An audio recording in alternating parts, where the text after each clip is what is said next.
Lúcia completou o curso de Direito na PUC de Minas Gerais, onde tornou-se professora. Em 1983, foi aprovada em concurso para Procuradora do Estado e promovida para Procuradora-Geral. Permaneceu na função até ser indicada por Lula ao cargo no STF em 2006.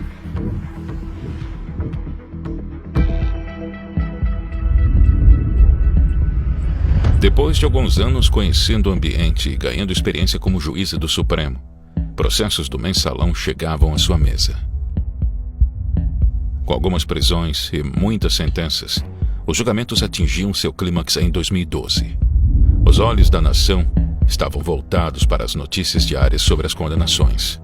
O povo assistia ao vivo aos longos julgamentos, muitas vezes mal compreendidos em razão da linguagem complexa e dos jargões jurídicos. Me causa espécie, Vossa Excelência, se pronunciar pelo desmembramento do processo, quando poderia tê-lo feito há 6 ou 8 meses. O Supremo Tribunal Federal retomou hoje o julgamento dos chamados embargos infringentes e a maioria dos ministros decidiu absolver do crime de formação de quadrilha réus do processo conhecido como Mensalão.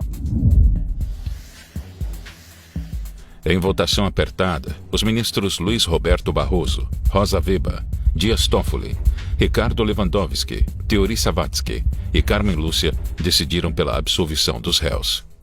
Segundo a interpretação desses ministros, apesar de os 8 terem cometido crimes em conjunto, não formaram uma associação criminosa com o objetivo específico de cometer crimes. Para que se caracterize a quadrilha, a meu ver, é preciso que haja a reunião dos elementos do tipo, ou seja, associa-se para a prática de crimes. O que nós tivemos neste caso comprovado?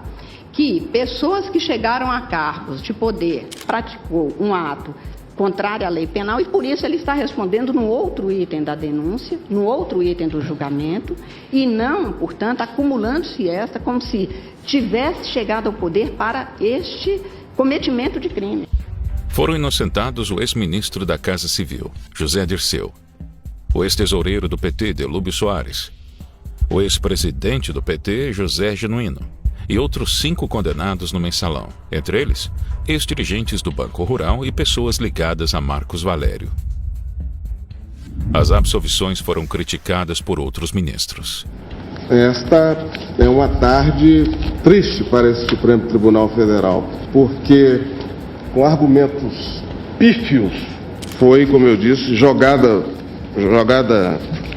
por terra, extirpada do mundo jurídico, uma decisão plenária sólida, extremamente bem fundamentada, que foi aquela tomada por esse plenário no segundo semestre de 2012.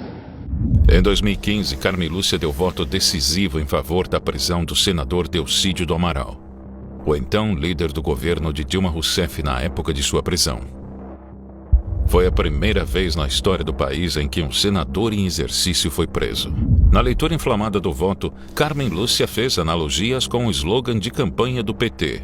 A esperança venceu o medo. No momento em que a maioria de nós brasileiros acreditou no mote segundo o qual uma esperança tinha vencido o medo.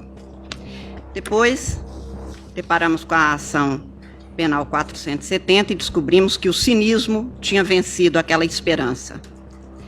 Agora parece-se constatar que o escárnio venceu o cinismo. O crime não vencerá a justiça. Aviso aos navegantes dessas águas turvas de corrupção e das iniquidades: criminosos não passarão sobre a Constituição do Brasil. 27 de outubro de 2002. Se Deus quiser, esse dia entrará para a história do nosso país como o dia em que a esperança venceu. Depois de ter alegado um compromisso contra a corrupção, votou a favor da prisão para condenados em segunda instância. E em 2018, votou contra o habeas corpus para soltar Lula. A presidente do Supremo Tribunal Federal, ministra Carmen Lúcia, afirmou que usar o caso do ex-presidente Lula para mudar o cumprimento de pena depois da condenação em segunda instância seria apequenar a corte. Depois de negar o pedido de Lula, a residência de Carmen Lúcia em Belo Horizonte foi vandalizada por um grupo de membros do MST.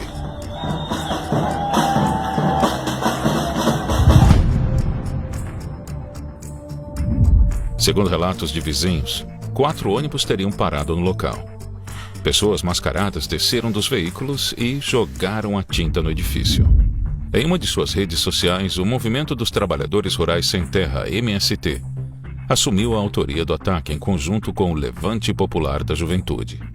No post, o movimento disse que cerca de 450 integrantes chegaram por volta das 16h20 em frente ao prédio da ministra.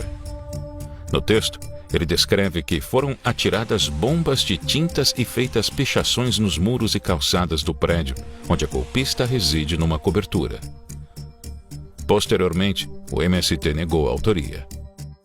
O motivo do vandalismo foi o voto contra o habeas corpus do ex-presidente e ex-presidiário Luiz Inácio.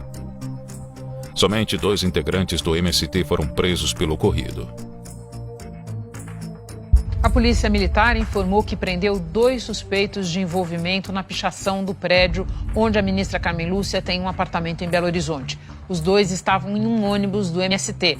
A polícia também apreendeu 4 facões, 2 facas e 6 porretes de madeira.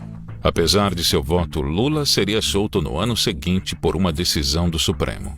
O ex-presidente Lula está saindo agora, depois da decisão do STF. Ele deixa agora a cela da carceragem da Polícia Federal em Curitiba. Decisão polêmica ontem à noite do Supremo Tribunal Federal, uma decisão inclusive apertada, desempate que foi feito pelo presidente do STF, o Dias Toffoli, que permitiu a soltura de presos após a condenação em segunda instância. A presidente do Supremo Tribunal Federal, ministra Carmen Lúcia, assumiu hoje a presidência da República. Ela vai ficar no cargo por pouco mais de 24 horas. Na questão dos inquéritos das fake news e dos supostos ataques ao Supremo Tribunal Federal, a ministra votou a favor da continuidade e expansão das investigações. Liberdade rima juridicamente com responsabilidade, mas não rima juridicamente com criminalidade, menos ainda com impunidade de atos criminosos ou que podem vir a ser investigados e sobre eles concluídos, cuidar-se de atos criminosos. A ministra Carmen Lúcia do Supremo Tribunal Federal votou contra a concessão de habeas corpus para o ministro da Educação, Abraham Weintraub, no inquérito das fake news. Weintraub passou a ser investigado no inquérito porque, na reunião ministerial do dia 22 de abril, disse, abre aspas, eu, por mim, botava esses vagabundos todos na cadeia, começando no STF.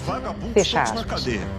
Começando no STF. Eu agradeço por ter sido convidada, professor Rodrigo, por um tema que me é tão caro como é o da liberdade de expressão. E no dia de hoje, 3 de maio, lamento a informação inicial que foi aqui trazida pelo Dr. Rodrigo, de ter havido agressão a jornalistas num dia tão significativo para a imprensa como é o dia de hoje. É inaceitável, é inexplicável que ainda tenhamos cidadãos que não entenderam que o papel de um profissional da imprensa é o papel que garante a cada um de nós poder ser livre.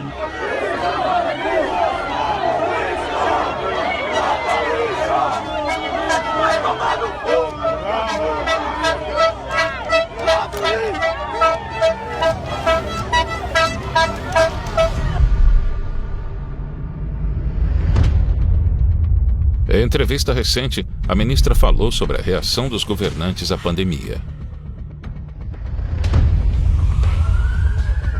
A ministra não citou qual governo estaria desgovernado, uma vez que o próprio STF já havia delegado poderes plenos para governadores e prefeitos tomarem medidas ostensivas durante a pandemia.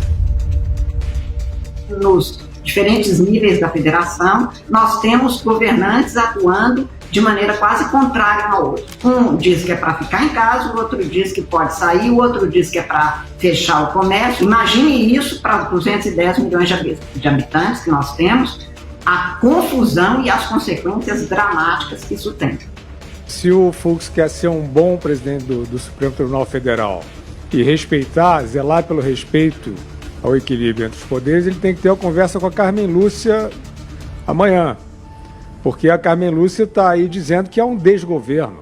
Então, se o Fux quiser dar decência ao STF, ele tem que dar praticamente um cavalo de pau na Suprema Corte, começando por uma conversa com a Carmen Lúcia, perguntando se é isso mesmo que ela quis dizer, que há um desgoverno no país. Então, eles não respeitam um poder junto com o qual eles deveriam estar equilibrados.